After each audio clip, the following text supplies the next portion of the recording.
Is this a one-time thing? Is this just variable? Is this COVID? Is this the start of a trend? Is the fact the transfer portal allows kind of these mid-level teams to plug gaps? Is it the analytics and the style of play, particularly of Alabama?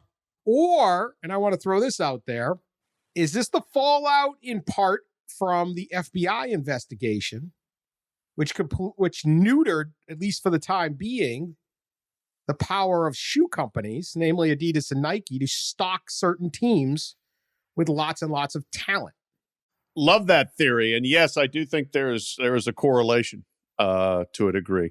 I don't think there's any doubt. And Kansas is the clear example, just in terms of, that team, I mean, there is not the usual level of talent. And Bill Self has said, gosh, we're having trouble recruiting with this NCAA investigation hanging over our heads. Well, darn the luck, Bill. Duke and Kentucky, the Nike flagships are, nowhere near where they usually are. Got the guys that went G League, that would have been freshmen. You've taken those off the top. You've dispersed a little bit more of the talent. And I think that that it's just a more level playing field. And once again, we're seeing veteran tems excelling that have had players together for, the Baylor nucleus has been together for 3 years. There's just the continuity and experience are mattering a lot. I think this will be the wave of the future, or the continued wave is that get old, stay old is the strategy, and that strategy continues to work. I mean, if you look around, other than Mobley and Jalen Suggs, and Suggs is part of a veteran team, this is not a bunch of freshman phenoms leading their teams anywhere here. The world is flatter now than it used to be. I remember when Hampton beat Iowa State. I actually was in a sports bar in Dayton when that happened. Syracuse was I was covering Syracuse for the Post-Standard at the time. And it was such a seminal moment. In 2001, the fourth in what ended up being essentially 20 years, 15 to beat a 2. Richmond beat Syracuse in 91. Steve Nash's Santa Clara beat Arizona in 93.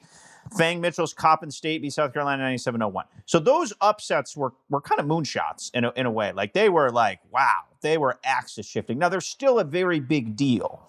But if you look back at the last 9 tournaments, we've had, let's just say, 6 axis shifting upsets in 10 years, and there had been 4 in the previous 20. So again, I'm not saying we should start to expect these, but all these different forces that we're seeing and feeling now.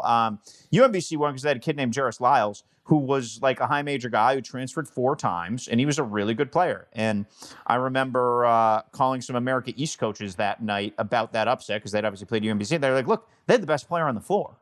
Virginia has some very good players. But that night, he was the best player on the floor. That opportunity now happens because of the churn of transfers and the way the world works. So this is the, by definition, most upset-laden first weekend of the tournament. And I think this will continue to be matched and in the neighborhood of, I just think the chalky tournaments will become the surprise from here on in. It's just the way the world is shifting. There's more players. There's more access to players. There's film. We've all written these trend stories over the years of why the rhythms of the game are changing, and they're all fairly obvious. But I really did think now that the 15-2 is no longer a fall off your couch upset.